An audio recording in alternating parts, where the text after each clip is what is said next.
হয়তো minority section specially আজকে হয়তো মুসলিমদের অধিকার খর্ব করছে, কালকে আবার আসবে খ্রিস্টানদের অধিকার খর্ব করবে, তারপর বুদ্ধিস্টদের অধিকার খর্ব করবে।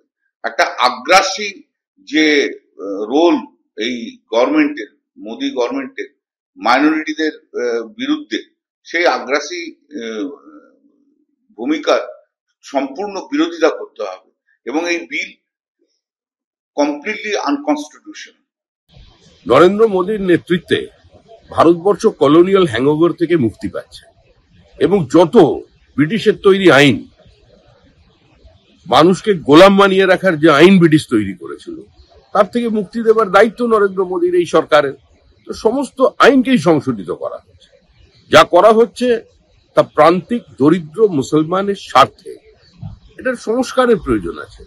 পৃথিবী বদলে গিয়েছে। এটা 2025 সাল। এটা জওহরলাল নেহরুর ভারতবর্ষ আর নয়। এই মুহূর্তে নতুন প্রজন্ম তাদের নতুন চোখ দিয়ে ভারতবর্ষকে পৃথিবীকে দেখছে, তারই আঙ্গিকে আইনটি আনা হয়েছে। এটার মধ্যে শুধুমাত্র মুসলিম তোষণের জন্য তাদের যে বিভাজন, ব্লক ভোটের রাজনীতি, এই কারণে তারা আজকে একই বিরোধিতা করছেন।